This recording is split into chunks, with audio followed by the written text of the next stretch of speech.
and we have another fantastic Lali-Ho League matchup between Infinious and Nightdew. Welcome to this Saturday morning. Good morning, everyone. I hope you enjoyed that.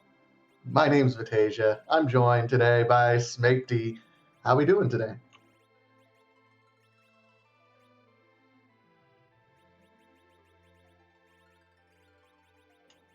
Smate, are you with me?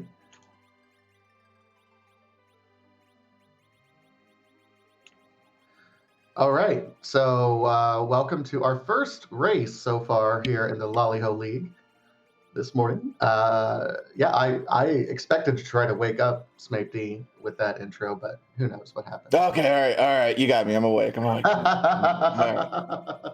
Absolutely was not microphone problems. It was definitely me being awake, asleep there. No. Super awesome match that we've got ready for you this morning. This is the 3-1 bracket here. So remember, 6 rounds here in the Swiss section. 3 losses for elimination. So someone is going to basically guarantee their playoff berth here today, while the other one will be facing elimination next week. So a lot on the line here. Already digging these naming setups here. We've got Looney Tunes versus Final Fantasy Tactics. Not exactly a matchup you see very often, but I'm digging it. What better matchup could we get than Looney Tunes versus Tactics? You know, this is just straight out of, you know, some weird Smash Brothers combination that we don't ever get to see. Yeah, I would love to see Bugs Bunny or Ramza in Smash, but you know, no, Sakurai stopped responding to my emails. Darn it. Of course, we have some joke flags. This is an early morning race. Of course, we have lots of free enterprise going on all day today, and we'll run down the list of future matches as we have time. But you know, we have a Cecil start for this seed, and the objectives, I don't know. I did set an alarm, so I've completed that objective. I did wake up early. I don't know about these other objectives, so you might have. Yeah, a little bit of what we called previously in the World Series of Free Enterprise, the reject percent category, with the characters you don't often see as part of the meta, as it were. Sid and Rydia. Having to find them. Sid is definitely a character you would love to see early game. Can really carry your early game. Starts to fall off towards the mid game and late game, usually relegated to anchor status. Rydia, one of those characters that's very dependent on what items you get. If you can get some of those mid to high tier summons early, Rydia can really carry you. Struggles a bit in the end game because her HP pool really doesn't get to that part where she's surviving big bangs very often. But these are still some very interesting characters. I really love this Dark Knight Cecil start here. I'm always a fan of Cecil, especially in these flag sets where getting your hands on some of that high-powered holy equipment is a lot more likely than some of the more difficult flag sets. Oh, absolutely, especially when we have, you know, Forge the Sword to get an Excal right there baked into the objective. So that does tend to lend itself to Cecil being very nice. He's had a bit of a glow up this tournament, as opposed to Highway to the 3-Miss Zone, our last tournament, where it seemed some runners just couldn't get rid of him fast enough. Right, you are going to suffer a little bit early as a Dark Knight, not the most powerful. If they can find one of those good Dark Knight weapons, could do some damage. And, well, that's a Bard. That's not going to help your damage much. But there's half of the Excalibur. I mean, okay. I'm happy for the Adamant Rock, but I am looking at the potential damage output and going, I hope we find something quickly. A Dancing Dagger for our favorite Spoony Bard or something, because Dark Knight Cecil doesn't do a ton of damage initially. Edward doesn't do a whole lot of damage initially. This could be a rough early game. Yeah, right, you are. You mentioned the Dancing Dagger. That is my immediate first thought with this team is, you know, get some cash, check some chests, and maybe start scouring those weapon shops around the overworld for a Dancing Dagger. Does a couple hundred damage a pop and can very easily get Edward to the place where he's doing the damage you need early on. But yeah, you're going to want a more permanent damage solution quickly. There's Rydia, so we have an objective in Baron Inn being guarded by Bahamut there. Yeah, Bahamut will be relatively free at that particular location, so it's just wanting to know if you can get through that second boss. Uh, we see a little bit more looting going on, both in Baron, Nightdew picking up a cat claw, for example. Some decent loot in Baron. Infinious is going through the Watery Pass, which does have, I think, statistically better loot, but not a whole lot that we found up to this point in time. I did see a siren, and hey, a Murasame sword. I'll take it. Yeah, that'll be very nice if a ninja decides to show himself. Now, keep in mind, the way that we have these flags set up there are 12 characters in Final Fantasy IV. Only 10 of them will show up in any particular given seed here in the Swiss flags. So that means there are 2 characters excluded from the pool. Of course, there's really no way to tell what 2 characters there will be until we've seen every character check, but there is a chance, if you're banking on a specific character, that they just will never show up, period. It's true. That could be a little bit risky depending on what you're trying to find. Nightdew did pick up some Artemis arrows that were located in the back half of the Watery Pass, so Edward might be able to do some damage if we can find a bow here directly.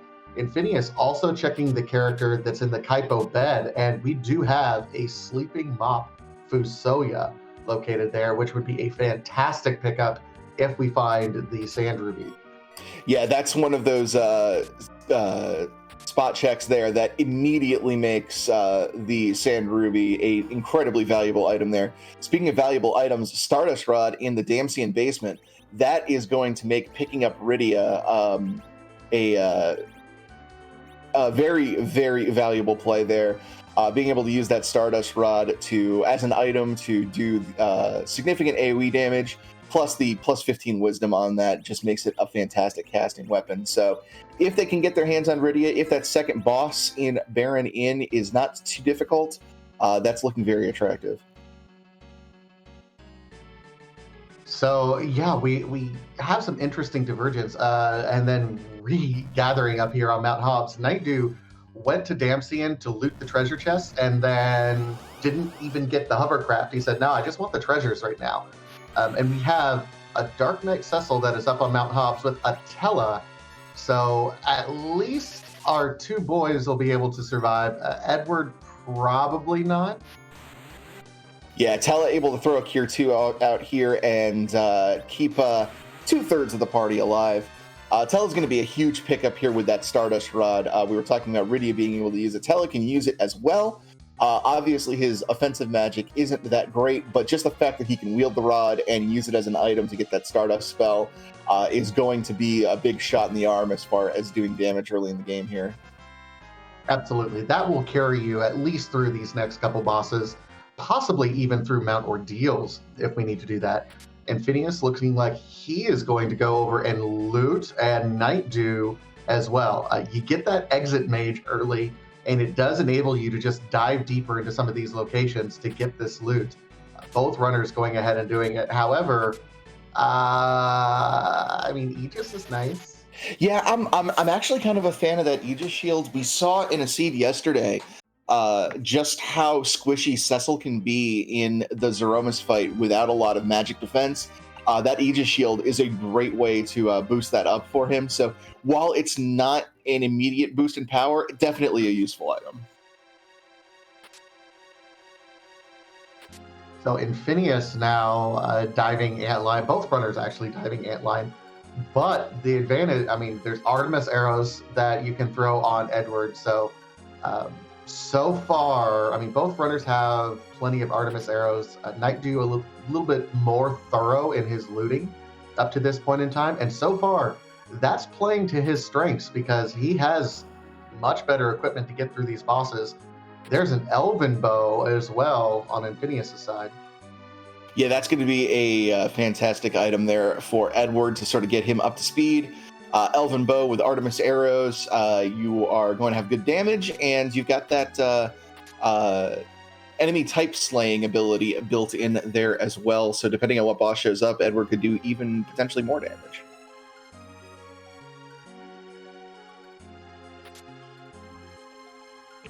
Full Moon is also a nice pickup there, that top treasure chest. It allows you to back row glitch Edge if we ever end up getting him at this point. Meanwhile, we are equipping up and on our way. And I don't know if Nightdew remembers getting the Stardust Rod because he just equipped the Charm Rod on his Tella. But we have D-Lunars here. Oh, And popping a Grimoire, just getting that Chocobo. You either hate or love to see it, depending on whether you're the runner or the chat. What is that? That was the worst.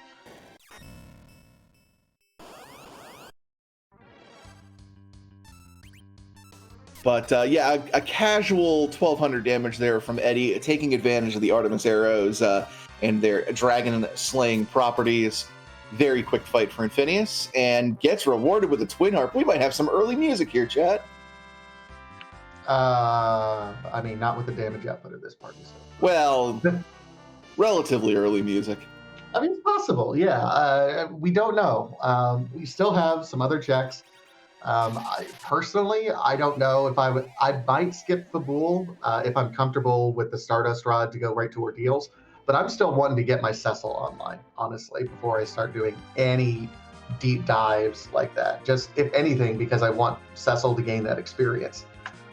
Yeah, completely agree. Right now, I don't think there's any enormously compelling reason to get to Paladin just because we haven't found a fantastic sword for him yet. I think Icebrand is the highest tier weapon we've seen for Cecil. But yeah, I completely agree. Ordeals is really looking very nice here at some point. I imagine both of the runners have got that in the back of their mind as a place to hit up as soon as they feel comfortable doing it. All right. In the meantime, Infinious not doing any shopping. He's just going right through. And we have ourselves just a couple of the Baron guards at this point in time. These aren't too bad. They are mage type characters, but they do counter with some pretty nasty spells. But Edward is still just doing Edward things and one-shotting them. I can't believe that just came out of my mouth, by the way. Yeah, we mentioned that typing earlier, able to take advantage of that dragon typing with the Artemis arrows earlier, now taking advantage of the Baron Guard's mage typing so that the Elven Bow is doing its work. Fortunately, Edward gets shrunk, Edward gets stomped, and all of a sudden your damage is nothing. Wow, Nightdew pulling Odin out of the Grimoire. That is a fantastic pull because they do not have the boss bit. That's an instant kill, and Nightdew is through the fight. Talk about a tale of two Grimoires. You know, one of them pulls out a Chocobo, the other one pulls out a usable Odin. No progression from Fabul, unfortunately. Just a ninja hat. Very good piece of kit. And oh, hey, a rune axe from the pot there. Very low accuracy on that, but very high damage and takes advantage of that mage slaying property. Not a terrible thing to give to Paladin Cecil if you keep him in that middle slot for that accuracy bonus. Yeah, and we were just talking about needing a Cecil weapon. Well, that's viable at very least. Yeah, I gotta wonder if Nightdew's next thought is Ordeals. Now it's got something in his inventory to take advantage of Paladin Cecil. Looks like might be headed to Baron. Looks to be that way. You know, I don't hate this play, especially if you know, like because Nightdew did that early looting there in. Wait, did Nightdew do it or did Infinious do Baron? Okay, yeah, Nightdew did it. So he knew Rydia, and we had a free Bahamut. So I don't hate this play, honestly. No, not at all. We haven't seen any phenomenal Rydia summons just yet. So she's not going to be a major contributor just yet, but we still have that Stardust Rod, still the potential to grab something, and ooh, that's a Wyvern. Double Dragon Baron in. But Edward still gets off a Star Veil, and then slinging them arrows. So Nightdew will get through this fight.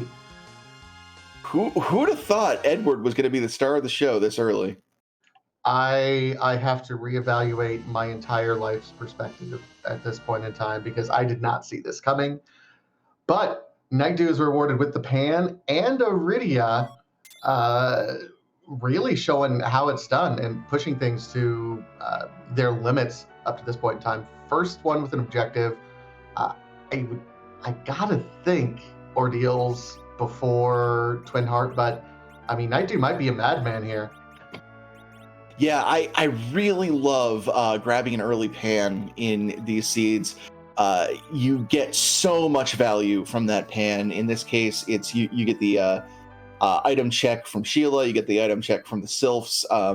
Even though we don't have underground access, I love having that in my hands because it knows as soon as I get underground, there's a potential for the seed to bust wide open. Meanwhile, up here on Mount Ordeals, Edward just also happens to have ice arrows at his disposal because why not? Just really showing the rest of the team how it's done here. And even Cecil is able to contribute a little bit of damage. We didn't mention it, but Infinious did find a black sword on the way up Ordeals, which is the best in slot piece of gear for Dark Knight Cecil, as much as that means anything, but still hitting for about 300, 400 there is not bad. Meanwhile, Nightdew, again, being more thorough in his looting than Infinious. Infinious just grabbed the black sword, and I think that was one of the only treasure chests he checked.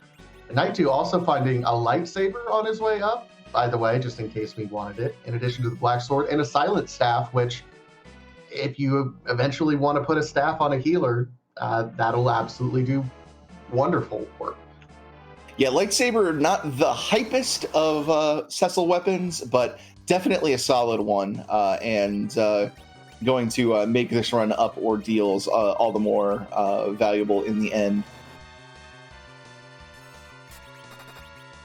Baigan, always a nasty fight. This might get a little dicey here for Infinious. The vampires hurt right at the moment, so Infinious switching around back to the Artemis arrows. Gonna throw an illusion on Edward because Edward's the most valuable person in the party right now. My goodness. Yes, he is. When you only have 3 party members here, wants to keep everybody up. Baigan can only do single target attacks, so you want to provide as many targets as possible. Keep your valuable bard on his feet. That's a sentence. But Edward doing work here. 500 damage a pop, should be able to get through this fight as long as he can keep those attacks mitigated here. I'm saying a lot of firsts in this race about how awesome Edward is, and I don't think, and this is even without a spoon. This isn't Spoonward. This is just straight Edward doing Edward things. Yeah, let's just hope Asuka doesn't listen to this VOD. Yeah, I'd be read the riot act in many occasions.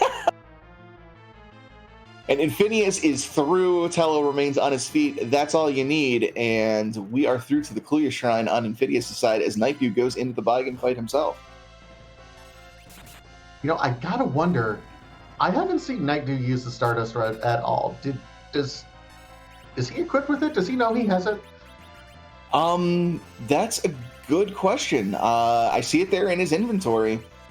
Maybe just feeling like he doesn't. Oh, there he goes. Finally gets it equipped there and is going to pop it. But not before Freet has something to say. Yeah, another Grimoire use, a great use of that. Meanwhile, we do see the hook is up here, so our Cecil will transform. We have a hook. It'll be interesting to see what we do with that hook. Some runners, like to use that early hook for a character check before they finish up the overworld, just hoping for a Magma Key. There's also some fantastic loot that is available there in Cave Eblin, as well as the shop as well. So if I were these runners, I'd probably at least peek my head into that cave before I make my next decision. Yeah, I completely agree there. Evelyn Cave looking very, very juicy right now. With, as you said, the character check, the loot, the shop, just a lot of nice things there. And it's increasingly looking like it might be our passage into the underground.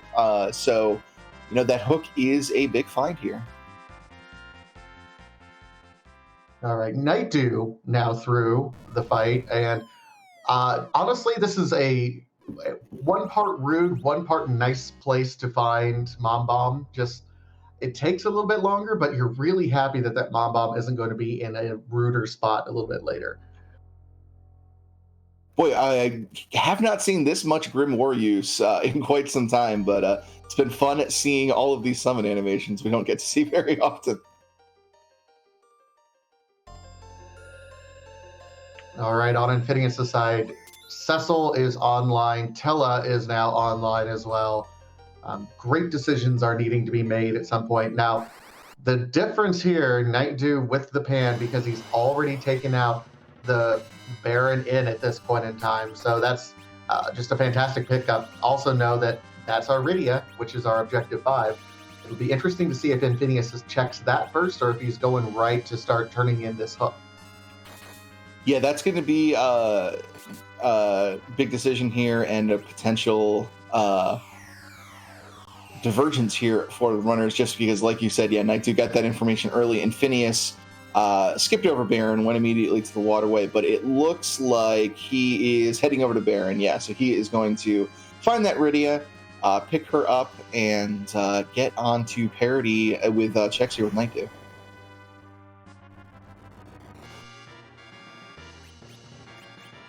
Now, this is going to be a little bit interesting because, again, you got Bahamut and Wyvern back to back here.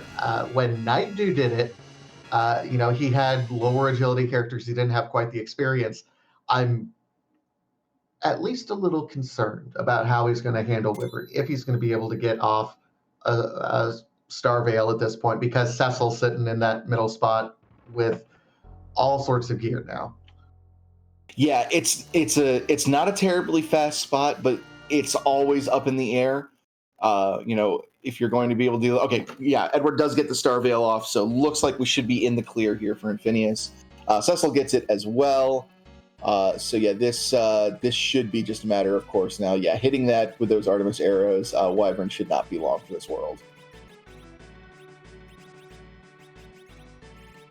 And he straight whiffed on Tella anyway. Gotta love those magic defense rolls. All right, so the pan as well. This is setting ourselves up. Both these runners, after a little bit of equipment shuffling over here on Nightdew's side, they're going to be neck and neck in terms of their decision. At this point, they're just in different parts of the world in order to make their next decision. I don't think that'll influence anything, but my gosh, this is a great 3-in-1 race to start everything here. Yeah, no kidding. And that is a very well kitted out Cecil. We've got the light sword, the ninja hat, black belt, and a strength ring. Once he gets a couple levels under his belt, he is going to be doing a lot of work. And time to raise the hovercraft here on Nightdew's side. Remember, he made one visit to Damsian, but did not want to go through the cutscene of getting the hovercraft unless you need to. That's been a play that we've seen some of the advanced runners doing because the hovercraft is never guaranteed to be needed. Dodging, rolling through this cutscene has been kind of a popular move up to this point in time. And that might seem like kind of a silly thing, but it's these kind of micro optimizations that are really making the difference. We've had some incredibly close races this tournament already, so you've got to be thinking about every possible way to save a couple of seconds here and there. Absolutely. So Nightdew is going immediately. Infinious is doing kind of the more thorough checks at this point in time, checking these bosses, figuring out what they are. We've seen Leviathan and Karate fight there so far, so we know what fights we won't be on there. No boss hunts, so just trying to find that Demas. Always worth a check in those waterfall caves because it's a low risk, high reward sort of situation. Yeah, right you are. And there have just been too many seeds where we have seen somebody skip one of those checks and it ending up being a crucial demist lurking there. So seen it happen too many times to pass it up myself, but there's sirens in Cave Evelyn. That's a huge find. Picking up sirens and tents, both of those located there. That's fantastic. And Nightdew picks up exactly 7 sirens. It's like he knows the math of what he's going to need to get through the seed.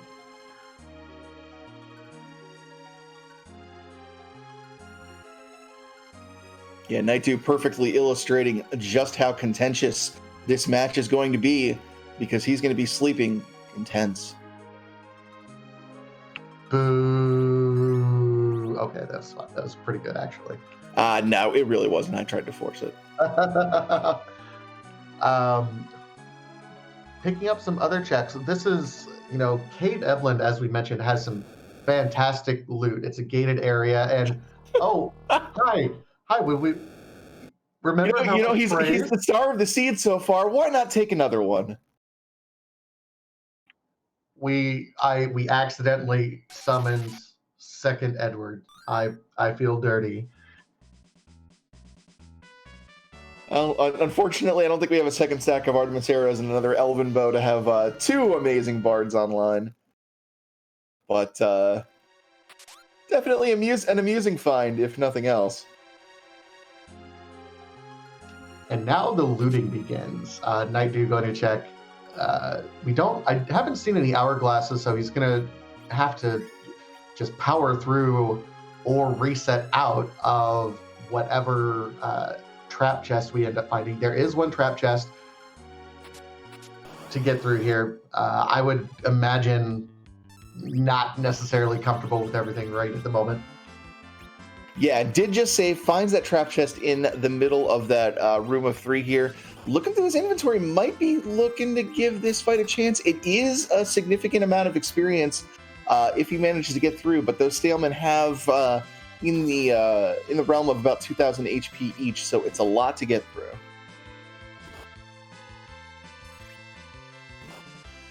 And yeah, they are punching pretty hard. Gotta imagine, Nightdew's gonna have to take the reset here. Gotta imagine. Yeah, that's too bad. I generally try to go into, before I start doing a full loot of that fight, hoping for an hourglass, especially with the levels that we're looking at right now. We have a decently kitted Cecil with, only a handful of levels. Otherwise, loot out this place, and then, hey, Twin Harp's looking pretty good. Yeah. We you mentioned earlier just not having the damage for it, especially with that Stardust Rod. That's good magic damage, but the Dark Elf spot has notoriously high magic defense. Now that you've got Cecil online here doing significant damage, now that Twin Harp check starts to look more and more attractive. You're absolutely right.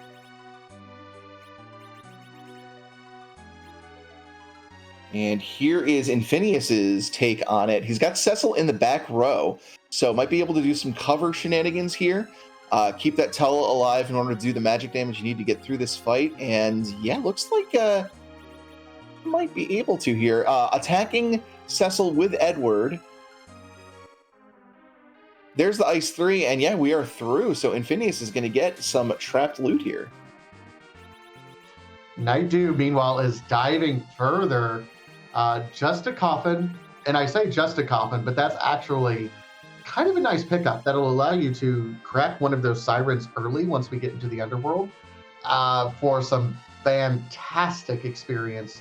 Just a slingshot, not actually slingshot us up, but get quite a bit of experience all in one shot.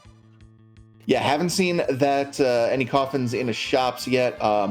More likely to show up in our later gated shops, of course. But yeah, so just having it right now, that is a nice find, especially with some of the sirens that we found already. Yeah, that's some good mid-game experience to be had there. And it looks like Cecil is going to be covering Tella here, I believe, and Tella is going to try to get a size spell off, I believe it was. Yep, there it goes. Does it hit? It does. We've got Shrunken Ogres, and this fight is taken care of now. They are not going to hit hard.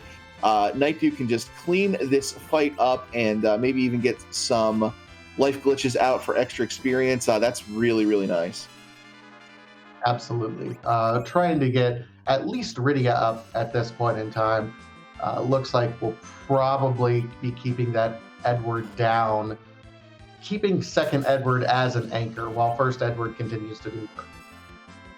Yeah, and Cecil showing off the anti-giant and anti-mage properties of that ogre, of that rune axe there, just making mincemeat of these mad ogres.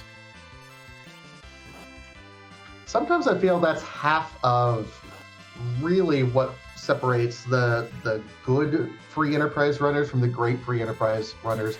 Knowing the elemental and racial weaknesses of your enemies and what weapons work can make the difference between a 30-second fight and a 3-minute fight. Yeah, that effective damage multiplier is huge. And oh gosh, more Hanzo Steel. We've got Masamune and Amirasame if Edge ever shows his face. But yeah, taking advantage of those multipliers can really speed up any given fight if you know your enemies and you know your gear.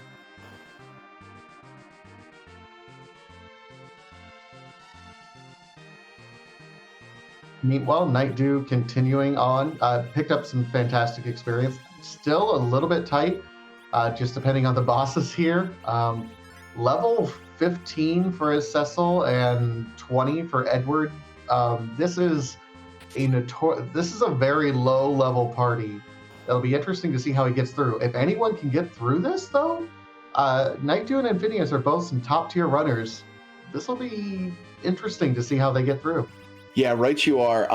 Now, the big advantage that they both have is they have Paladin Cecil. And there are so many fights in this game that rely purely on physical damage. And if you have got a Paladin Cecil in the back row taking advantage of his cover ability and his auto cover ability, if any of your allies are in critical HP, you can actually get through so many fights that way. It would not surprise me if we see an abundance of cover strats here. And wow, that's D-Mist. That's definitely somebody you can cover strat. I mean, sure, why not? Let's just. Oh my goodness! Like, I don't even know at this point what else to say. I'm just flabbergasted. Yeah, this is not going to be a quick fight. It's definitely doable. D-Mist hits hard, but this is definitely within the realm of reason here for this team. Meanwhile, Infinious already setting up has Blink on Cecil, and he's set up to cover very well. So this is. Infinious is set up well in terms of getting the party ready to go. Nightdew is also doing the same thing. I do want to point out, Nightdew took some time to equip the Rune Axe to take off the lightsaber. D-Mist is kind of, strong against holy weapons, including the lightsaber. So we see that Nightdew is probably going to be doing about twice the damage with his Cecil that Infinious is, unless Infinious remembers to switch out weapons. Yeah, it's one of those weird quirks of how Final Fantasy IV is programmed.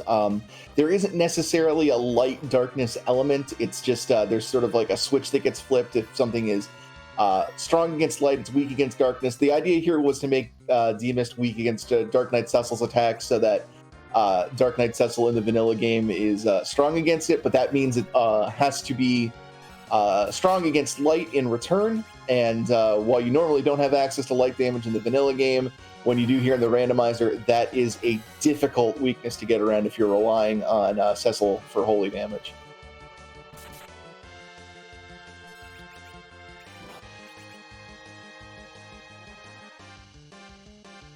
Ooh, that's a big punch on Cecil there, even in the back row. Yeah, this is a little bit rough.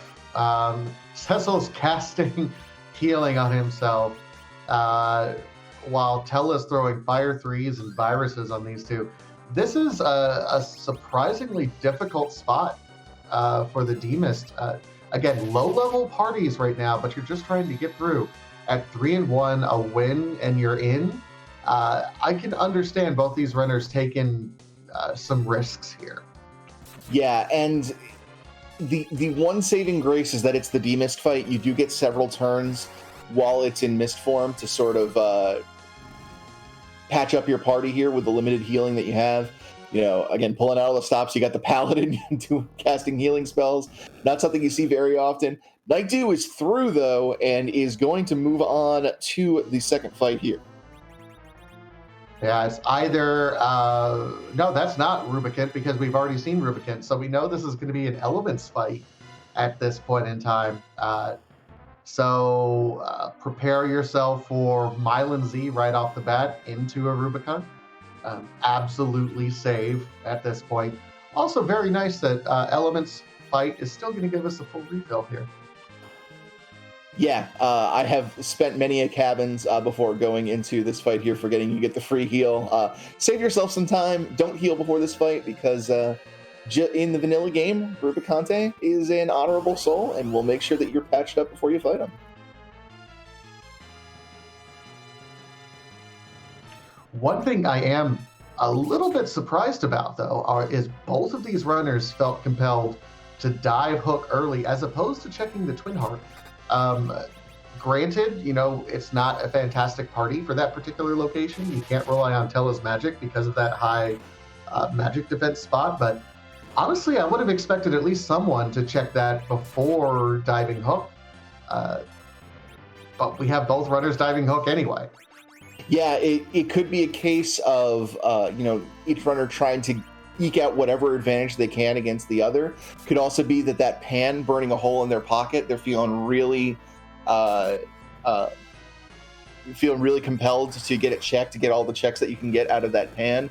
They are only a Legend Sword away from Excalibur access for Cecil, so that could also be if any one of those checks roll. Wow! Big HP skip there for Nightdew, taking advantage of those elemental weaknesses. He is through the fight without even seeing the second half of it. That is huge. So Edward continues to be the MVP of this race. Yeah, I understand Tella just did quad nines with a fire. But did you see that 3,000 damage with his ice arrows? What? Yeah, that was big, and that ended up being exactly what Nightdew needed there to get through. Just sort of the way that fight works. If you do enough damage to it before it is able to swap into its next form, it just skips them just because of the way the script for it works. So that was really big. Edward really coming in clutch here. I'm just disgusted by how good Edward has proven himself to be in this early game. Disgusted. Yeah, unfortunately, we're running out of opportunities for Edward to really shine here. But given how much he has carried this early game, I think I think an early retirement is perfectly fine for him. Infinious taking advantage of that as well. 2 Fire 3s is going to skip the fight right on Mylon. Doesn't even need to go to Rubicante, and both of our runners at the half-hour mark are through the hook route. Not something you see every day. No, absolutely not. So Nightdew is immediately following that pan. I do not blame him even remotely. This is going to be 3 total checks that are, for lack of a better term, free at this point in time. Interesting that he's doing these just before even doing the free Fey March, but I can understand it. Just trying to get perspective in terms of what's out there for us. Let's see. Good Infinious. Okay, we have a Mylan fight that's at top of the tower.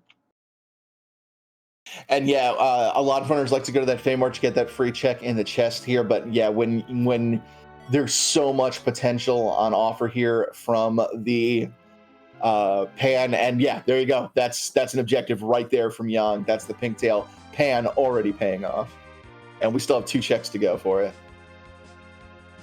I mean, okay, so there's objective number 3 that we'll be able to do. Yeah, this seed is rapidly falling into place. We're 1 key item, the Legend Sword, away from completing objective number 2. Our runners already have the heart for objective number 1. This is very quickly falling into place. Oh, and let's not forget, let's turn in D-Mist as well, because that was a thing. Oh my goodness. This is, we were joking about, a jet seed earlier. That's go mode.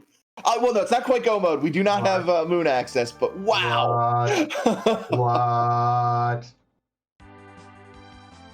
So yeah, we don't even have to do a Sid search at this point. We're good to go. This is absolutely ridiculous. Now here's the question. Are you the type of runner that likes these sorts of quick go mode seeds where everything is condensed down and the pressure is double? or do you want things to be stretched out a little bit? Because different runners have different strategies, and this seems scary to me. Yeah, if I'm running this, I'm terrified because I know, on a personal level, that the small, like little technical aspects of the run are kind of a weak point, menuing and things like that. And these really quick seeds really come down to things like that. We mentioned earlier, simple things like putting the hovercraft off until you absolutely need it, being one of those micro optimizations. And that's really what seeds like this can come down to. Our runners are just neck and neck. They're just so equally matched here that both of them knowing that the seed is turning kind of jetty has, like you said, the pressure has got to be on right now. So we did also find the tower key in the package. 2 more key items at this point. So 1, 2, 3, 4, 5, 6, 7, 8. We're at 8 key items right now. We still have yet to turn in the pan, as well as everything to really clean out. The best thing that I want to see happening right now is now Magma Key at Twin Heart, by the way. I want to see it because I want both runners to feel a panic. Well, there's a second Masamune, so Edge guaranteed not in this seed at this point.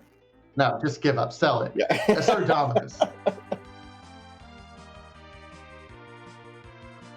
Well, we still do need access to Zeromus to actually finish the seed. So, gosh, I would be tempted to sneak a Dwarf Castle check in at some point just in case Edge does show up.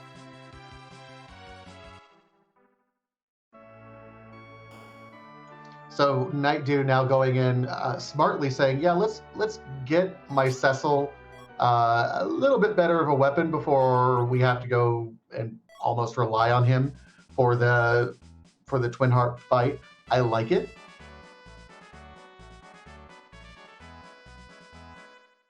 Scala, if you haven't already, you need to give Edge a Sephiroth colored palette. Hey, Artemis Arrow, so if you want your Eddie to still be doing something, that's available there in the Copal shop.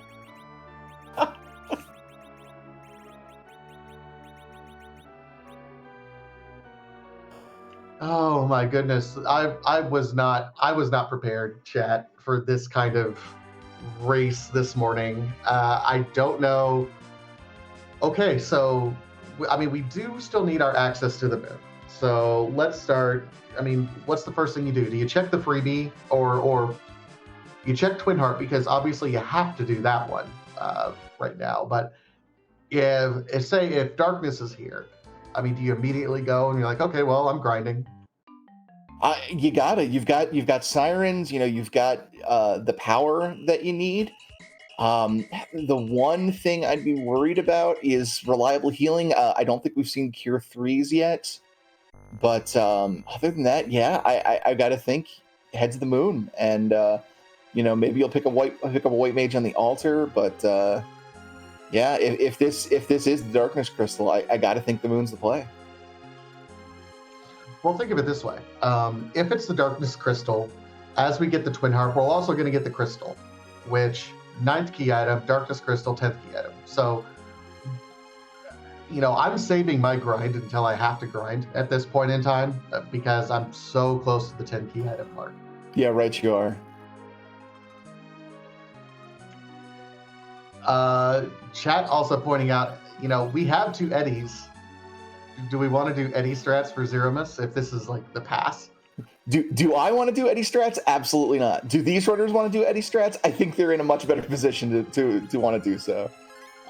These are I don't know personally how versed they are in Eddie strats, but runners at this tier, I think it's something that's absolutely in play as a potential at this point. Yeah, it's very, very doable at this point, and both these runners I think are capable of something like that. It's just such a not what you would expect for the morning, but might as well. Just some of that Saturday morning wackiness. I think what would drive me more to be doing Eddie strats at this point is I don't have a reliable healer. Well, let your soul be healed with the soothing tunes of DJ Spoonie V.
Awesome. That was Cornerian theme as we're finishing up. And as Infinious starts his music as well.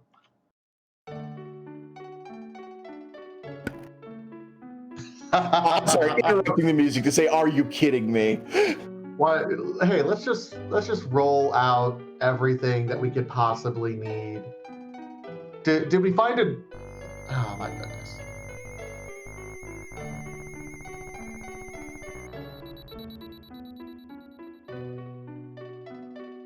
All right. So does this change your possible strategy? You're like, oh no.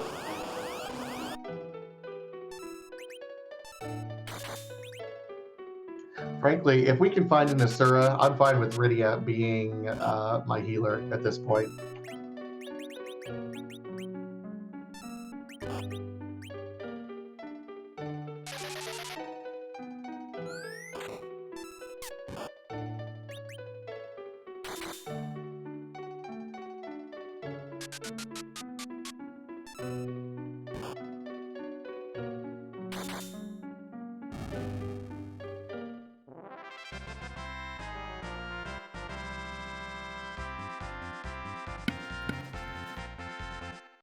So yeah, back to back Corneria town theme there, not to be confused with Corneria from Star Fox, which is a little bit of a more upbeat song.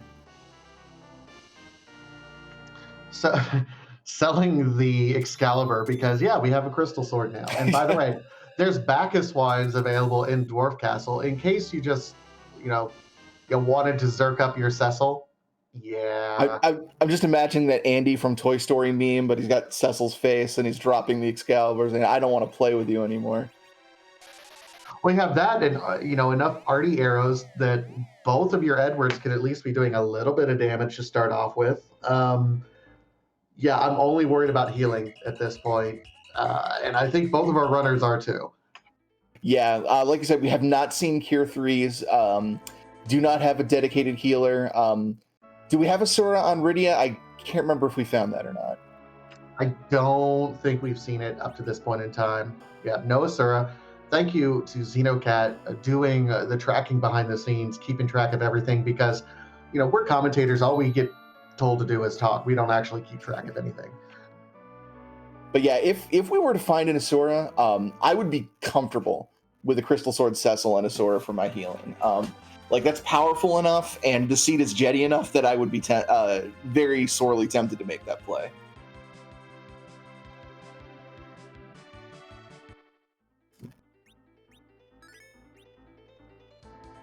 So both of these runners, sub 45 minutes, have... Oh, by the way, there's the Baron key. And there's another Cecil! Infinious is going for it! I love it! Yes! I love it! Excalibur Cecil and Crystal Sword Cecil in the same team. Infinious, a man after my own paladin-loving heart. So that's a thing. That's going to make for some really dynamic differences between everyone. Oh, by the way, there's a blue robe down here. How blue is that robe? It is very blue. Still going to be a little difficult to get through here. Cecil's going to be covering everybody, but getting hit very, very difficult here. Still has to get those 3 hits in on Waterhead to get through the fight, and it's very fast here.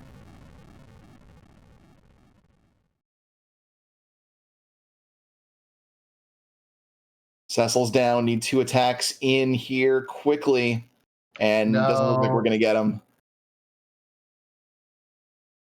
Yeah, Waterhag still hits real hard here. Yeah, the Leviathan spot is still the Leviathan spot, no matter how free a fight you put in there. Doing some battle speed shenanigans, going to give it another try.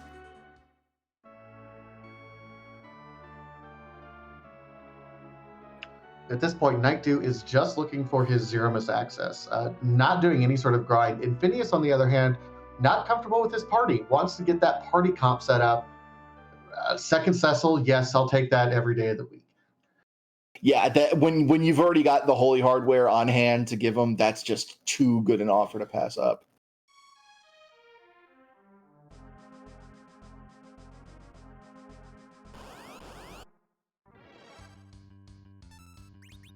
I like the sprite switch here. It's Rydia defending Cecil in the Kaipo in this time instead of the other way around. Very cute.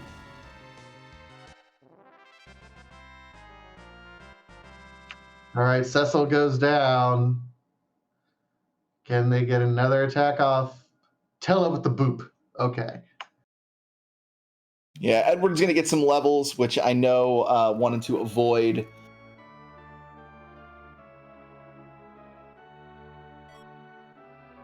And just a white robe.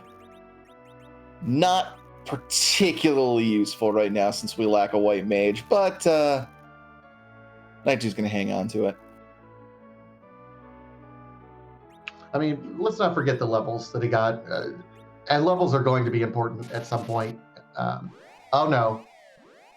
Vampires are available in the Kaipo shop if we want to do those strats as well. It's on the table.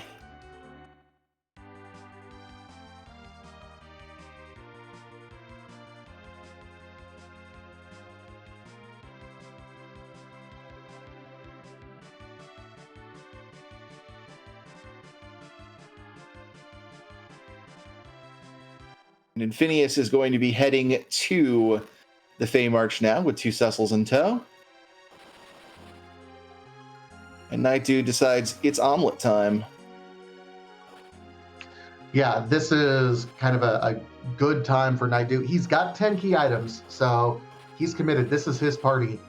I like Infinious's party setup a little bit better because he has 2 Cecils, and that's, hey, we know what he's going to be doing. Get them up, let them just swing away, and you probably will have enough damage output that you only have to nerf 1 Big Bang.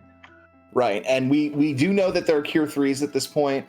That can substitute for a white mage. You don't get that multi-target ability, but if you've got 2 Cecils as the bulk as the base of your damage here, everyone else can just toss Cure 3s around. That is a very viable setup for Zeromus.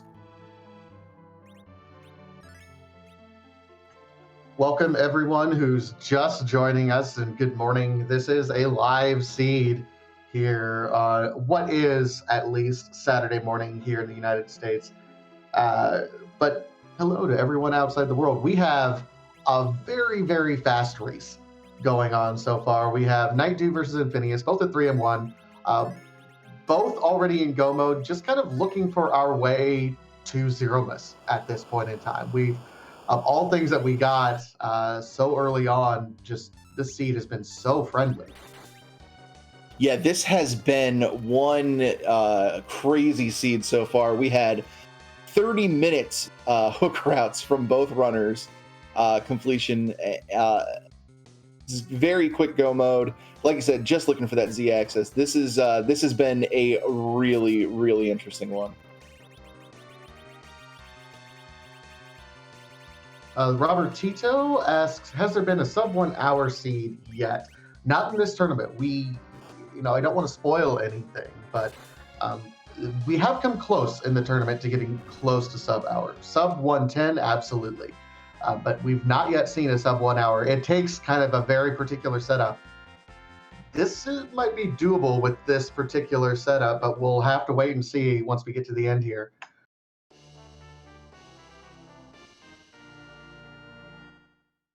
And Infinious grabbing his white shirt as well.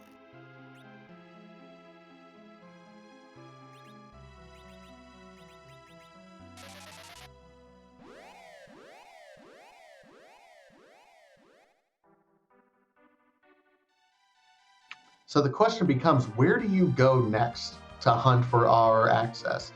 Tower has 2 checks. Baron has 2 checks. Dwarf Castle only has 1 check.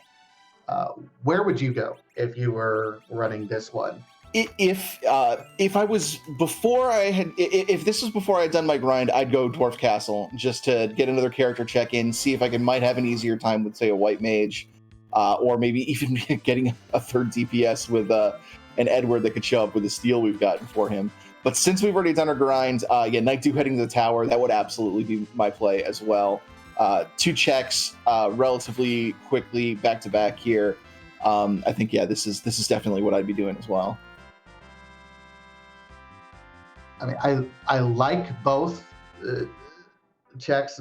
Yeah, I guess it really depends on how comfortable you are with your party at this point in time. If you're committed to doing whatever low level strat you need to, I'm still nervous about healing at this point. But Nightdew is comfortable, so climbing the tower, I like this play. Infinious doing his grind at this point. Yeah, this is such a close race. Infinious is finishing with his grind, and whatever he decides to do, this might... Oh, wow! Nope, just going over to Tom. We're probably going to do some shopping here. I'm very curious what he's going to decide to do himself afterwards. Yeah, these are those sorts of jet seeds where you're like, your heart is pounding, and every decision you make, you're worried. Like we saw, for example, just a second ago, Nightdew started going up to do the tower key check, but then backed out and says, no, let's do the top of tower first. The reason is, if Darkness Crystal is at the top of the tower, you can immediately leave and skip the exit cutscene entirely. You don't have to worry about turning in that tower key. Again, those micro adjustments when you know that you're just 1 item away from going to the moon, that makes the difference in some of these races, doing things in the proper order. Yeah, absolutely. Just things you really need to be mindful of when things are down to the wire this much. And Infinious is going to Dwarf Castle. So we've got some divergence post-grind here. This is going to be very interesting to see how this shakes out.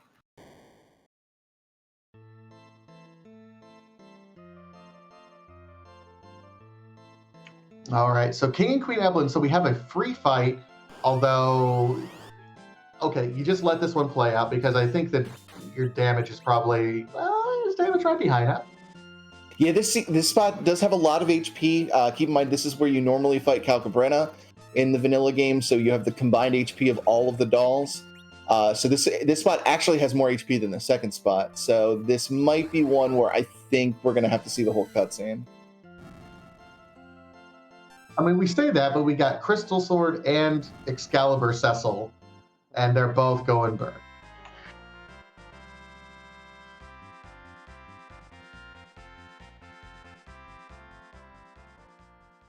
Just more Hanzo Steel at the top. So it is 100% Edge is not appearing in this. We've seen 4 fantastic Edge weapons, so he's definitely not appearing. And that's got to be the Kaipo guards. We've already seen the Baron guards, and that is a black mage. I can't imagine we're taking Palom at this point. Nah, kick rocks quick, kid.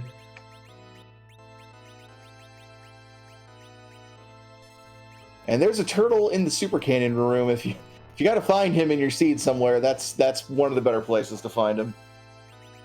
And goodbye, Cagnaza. Meanwhile, soldiers, another free fight available. So Dwarf Castle, completely free.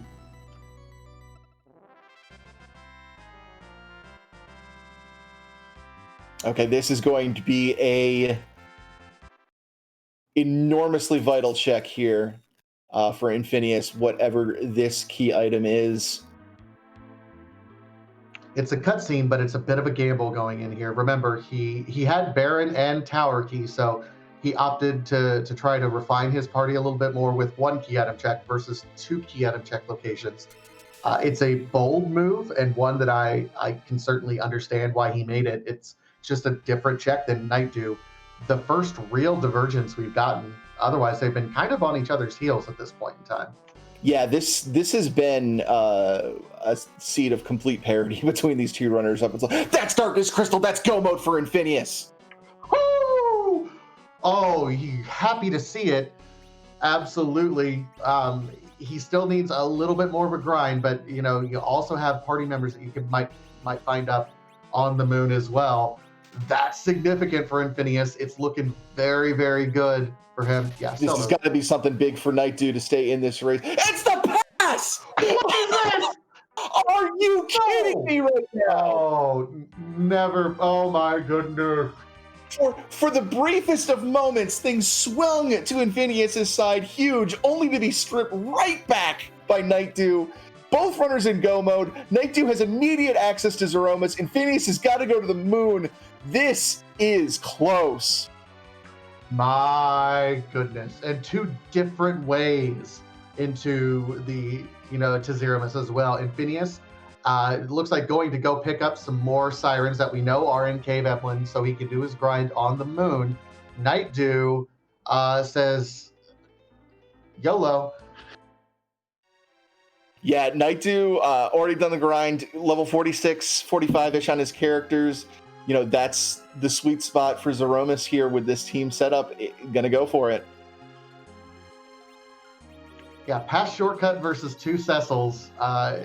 It's not free. And here's the thing. When you're going this fast at the end of a race, Zeromus is never free. You can't count on everything going perfectly. We have the Cure 3 set up. We have Bacchuses. So it's going to be very, very interesting. One slip up. Nightdew looks to be set up fairly well. I think he'll get to Zeromus first. It's just a matter of, can he pump out the damage? Can he keep consistent control over the fight? Because one slip up, Infinious is going to be right on his tail. Yeah, even more so, that stack of Cure 3s represents all of his healing here for the fight. But even more concerning here, only 5 life potions. I don't think that Nightdew or Infinious ever found or stocked up on lives at any point. So very limited capability for recovery here. Is going to have to be very picky and choosy on who he decides to raise if anybody goes down. Meanwhile, we have the Z flags coming out in chat. By the way, if this is your first race that you've ever seen in Final Fantasy IV Free Enterprise, you picked a good one, by the way. But for Zeromus, we cannot randomize Zeromus just because of how weird his fight ends up going with HP refills and everything. So we have to keep Zeromus at his spot. But we'd like to randomize things. So we randomize what his true colors are. There are more than 500 different Zeromus sprites that could possibly show up. So the question becomes, whose butt are we going to kick today, this morning?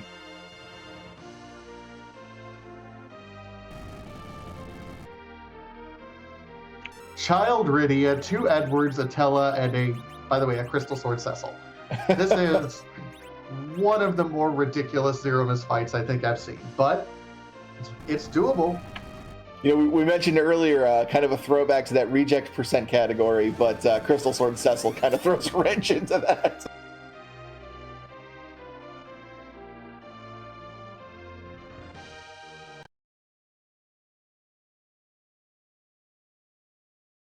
All right, so true colors are emerging. Infinious looks to be done with his grind, on his way, and an appropriate final boss considering both of our runners' controllers probably covered in sweat at this point. Covered in sweat. I'm lucky I haven't thrown my controller through the wall if I'm these runners at this point.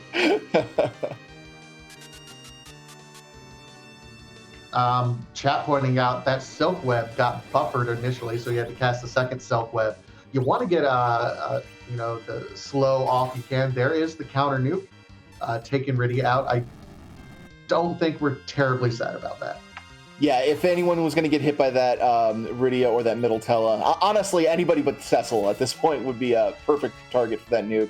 Going to hide one of those eddies for an emergency, really heads up play, use of that hide ability. Second eddy goes to hide away. Both of them going to avoid this big bang just in case they're needed. They can pop out. Cecil's berserked up, so probably going to pop out one of the eddies here just to heal Cecil up and then hide again. Really strong strategy here, taking advantage of that hide ability. Absolutely.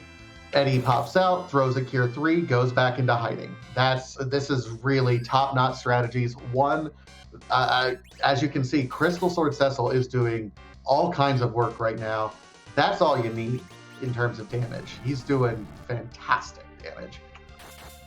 Yeah, we mentioned just how much gear he had even before the Crystal Sword, Ninja Hats, Black Belt, Strength Ring. That is almost exactly what you want on your Cecil, maybe one or two tiers below the best in slot possible gear for him. But yeah, really, really carrying this team here. And oh, there's a white mage on the moon. A little late for that. That would have been fantastic if we would have picked that up a little bit earlier. All right, Big Bang coming out for Nightdew. Low roll on that Big Bang. And this is just Infinious was technically our first runner into go mode, only got to enjoy that lead for a couple of seconds before being surpassed by Nightdew with the passing. You can just see how much time that pass saves. So Black Hole came out. Cecil is going to have to re-zerk himself, but he's been doing plenty of damage up to this point in time. Rocks are falling, and no, they're not. Everyone dodges them. What? Even Eddie is not concerned with mortal rocks.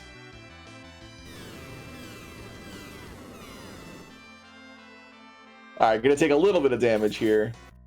I don't think he's concerned. Not at all. Survive. Crystal Sword Cecil. There's the flash. Boom. GG's to Nightdew. GG's indeed, and I believe we have gotten confirmation from Scala Kitty that is our fastest completion of a seed in this tournament so far. 103.41. GG's to Nightdew. Whew. Hold on to your butts for that. Both Eddies survive. We'll see if Nightdew's available for an interview as he moves on to 4-1, punching his ticket into the next rounds, into the bracket stages of the Lali-Ho League. And we are now joined by the man, the myth, the legend himself, Nightdew. This was so much better than coffee for making my way awake. I was gonna say, yeah, nothing like a jetty, the jettiest of jet seeds to really wake you up there. How long has your butt been clenched? Pretty much since Legend Sword came off of Rydia's mom. So yeah, speaking of which, super early dive into there. You know, you still had the harp check to do, but deciding instead to go through Evelyn Cave. What was kind of your thought process on deciding to make that play there? My thought is, I knew Ruby was down, so it had to be elements. I had an Elven Bow, I had Ice Arrows, I had a Rune Axe, and if I played my cards right, I had a way just to speed past the Ruby phase, which is easily the most dangerous phase of the elements. That said, Eddie and Tella going for quad 9s on that Fire 3, followed by Eddie for 3,300, and it went better than I could have even imagined. Speaking of Eddie, what an MVP. I never thought I would see Edward do so much work. He carried you through the early game, and then the double Eddies being able to hide and throw Cure 3s there at the end. Just let Cecil do his thing. Yeah, so as soon as I saw that, I'm like, okay, I need to make checks. I don't have moon access. And my thoughts go from where do I find my other party members to what do I need to do to keep this Cecil swinging? And then I'm like, wait a minute, we can play whack-a-mole with eddies, only they'll never be there to whack. That's the new whack-a-mole meta. Is just don't. Why do the Gophers even come up in the first place? Like, And I think enabling that was, of course, Crystal Sword Cecil, because he was just, with that and the black belt, he was going to town. Oh, there is an edge in this seed, just buried behind everything that we never want to see. Oh, right. I don't even know where the Earth Crystal was. All that Hanzo steel.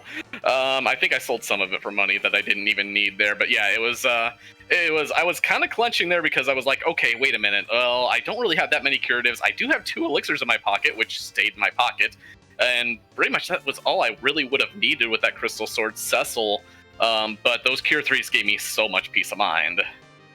yeah. Was there any concern? Because I noticed you had the stacks of Cure 3s there, but only about like 5 life potions going into Zeromus. Was that ever a concern that you might be too low on those, or how did you kind of feel consumables wise?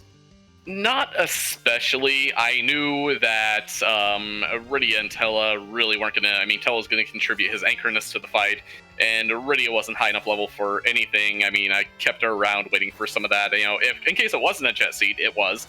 But yeah, I mean, the name of the game at Zeromus was pretty much keep eddies out of harm's way and let Crystal Sword Cecil do Crystal Sword Cecil things. And Crystal Sword Cecil things he did indeed. That was an absurd amount of damage being put out there. So talk to me about, there was a certain point in the race. You know, you're hunting for your way up into the moon. That's it. And you had 3 decisions. You had Dwarf Castle for a single check, but a character check as well. Tower for 2 checks, Baron for 2 checks. You chose Tower. What was the deciding factor there? Dwarf was off the table. It was 1 key item check, and I had already committed to my strategy at that point in time. It left Tower, which was basically closer. That's really it. I mean, Tower was right there. It's 2 key item checks. Crystal Sword Cecil was already ground up. He went burr, and there you go. So just for your information, Infinious did Dwarf Castle. He was trying to flesh out, we think he was trying to flesh out his party a little bit. That's where the Darkness Crystal was. So he was in go mode like half a second because he picked that up, and then you immediately picked the pass up. Yeah, I was real happy actually to see that. I believe there was a Baron key in the free march chest there, because it was like, oh god, I want to actually grind these Cecils, because I'm looking at this party and I'm like, well, we could do 1200 strats, but I only have 1 character that's actually at 1200. Meanwhile, Flash Boom, Infinious gets through with the final time of 109.08. Any other race, that would be a fantastic time, but unfortunately, this was the jittiest of jet seeds here. Well, with that puts you at 4-1 Nightdew. That is going to give you your ticket into the bracket stages. How are you feeling about your performance so far, and the competition you've got coming up in the next stage? I mean, everything just really kind of came together on this seed. And to be fair, I am utterly happy because, I mean, Infinious finished at 109, which tells you exactly, you know, it's like, had I faltered at any one point, Infinious wins this race.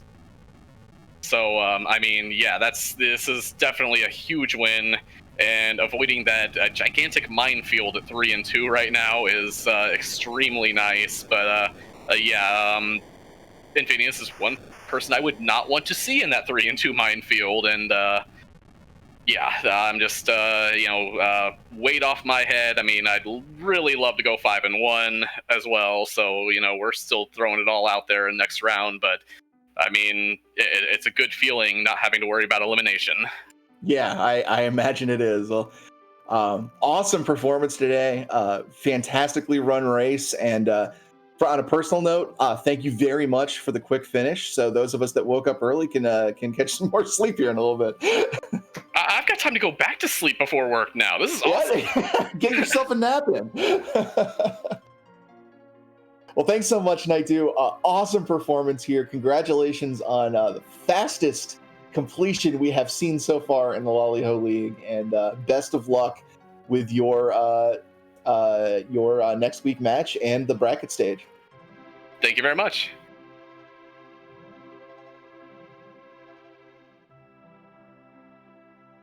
And with that, I believe we are joined by Infinious. Infinious, phenomenal finishing time here. Just came up a little short. GG's though. That was a incredibly well-run seed there. Thanks. Or it had to be the pass. Like as soon as I saw Nightdew's dot done come in, it's like pass was in tower, wasn't it? And it was like, yeah, it was. It was the biggest swing of emotions I think I've ever seen doing commentary. You got the Darkness Crystal going into go mode. It was the hypest thing ever, and then 15 seconds later, Nightdew just happened to pull the pass out of tower. You were in complete parity up until that one divergence.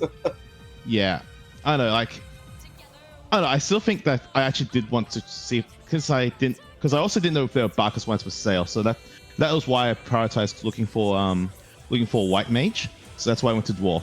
And also since I hadn't checked the Dwarf shop, that I figured, well, let's kill two birds with one stone. And when I saw Darkness, I was like, okay, that's really good. That means and then I saw the shop was a Bark and saw Barkus ones. I was over the moon. But Dwarf pass happens, can't do much about that. Exactly. Two Cecils with both with great hardware there. You stopped and actually picked up the Cecil from the package. Were you just like super excited to find that Cecil? What was kind of the thought when you saw that? I did pause for like a moment to consider whether I actually want to take it, but I figured that just making that Zeromus fight that much quicker, it was actually worth the, I think, couple minutes it took me to actually get that Cecil. So yeah, I wouldn't have taken it if I didn't have Crystal Sword and X-Scale. So Cecil has to go burr. So yes, he does. I think it definitely paid off on it. Watching the VOD back, even the gap in time came purely from Pass versus Darkness Crystal. Your Z fight went significantly faster than Nightdew's there. So yeah, that definitely paid off in that respect. Yeah, and I guess the upside is is also from a technical, it was also I guess a technically easier fight. Because I was just having to watch the stream and see that Nightdew was trying double Eddie Chemist. I was like, well, I was trying single Eddie Chemist. I didn't think I was well enough to do double. Any kind of Eddie Chemist is going to get excitement out of chat. So don't. Yeah, it's fair. You made Oscar very happy. Yeah. Even had enough referral to actually remember to hide Eddie after before the Silk Whip, so that he could dodge the first Big Bang and just take that out of the equation. So yeah.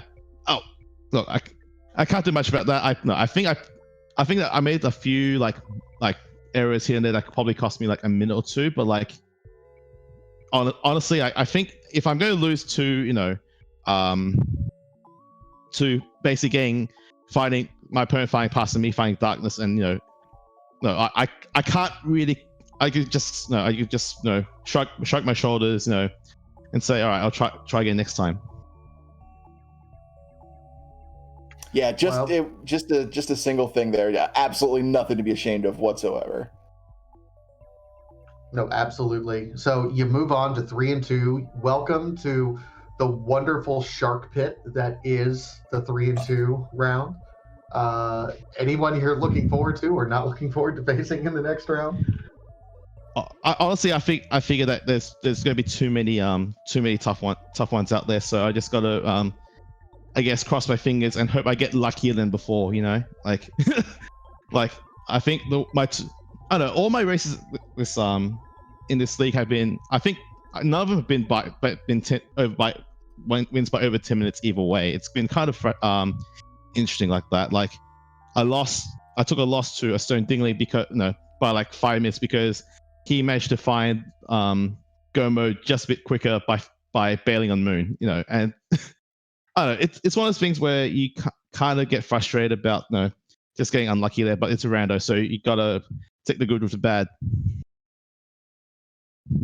Yeah, and I think you putting up a performance like you did today against anyone in that bracket, you're going to make anyone shake in their boots there. So I think it honestly was just a fantastically played seed today. Just one roll doesn't go your way, like you just said, Rander's going to rando. I really think you're one of the biggest threats in that 3-2 pool. So I'm really looking forward to your match next week. Thank you. I think there are some bigger fish out there, but I guess I'll accept that compliment again. I guess it feels weird. But thank you to both of you, Smake the Invitation, for doing comms, Xenocat for tracking, and GPS apparently has a lunch date or something. I don't know, like that. What the heck, man? Hey, we got brunch plans. Like the mimosas start flowing over here in the States pretty early. Okay, fair enough. I'll give you that. I'm just going to head off and I guess try to beat my head over this fight in Bravely Default 2 now. Oh, have fun. Yeah, I need to be working on that as well. All right. I'll catch you all. Take care, Infinious. Thanks for joining us. No worries. And that is going to do it for us on this early Saturday morning. Very quick one here for you, but Saturday morning cartoons never exactly known for their length, just their quality. Hey, that's a fantastic way to put it. And we have just a full day of free enterprise out there for everyone. A little bit later today, 1 o'clock Eastern time, you're going to have Y2 Sky versus Microcords right here on the free enterprise channel. That's going to be a high praise. Later on at 4 o'clock Eastern time, over on the Randomania channels, we're going to have Kinda Nerdy Housewife versus Penguinator. That's going to be a high praise as well. And then 8 o'clock this evening over on Randomania, Lord Bob Bree versus Scratch Dragon. And at 9:30 Eastern time, right here on Free Enterprise again, we have McBain versus Silverfire. So just a full day of Free Enterprise. It's going to be out there. Just hang out, just open up the windows, have a nice day. I'm only half joking about getting some brunch and then coming back for just a full day of Free Enterprise. Yeah, this is I'm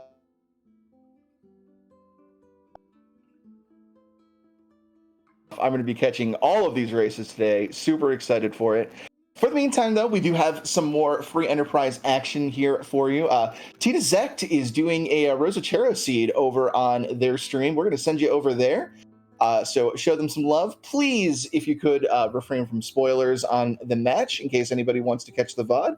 Really appreciate it. And definitely check out that link there above for the rest of the schedule for today and catch the rest of those matches. But for the rest of the team here today, Gundam Pilot Spas doing our restream, Xenocat doing our tracking, and my co-commentator Vitasia, I've been Smapey, and thanks so much for joining us this early morning.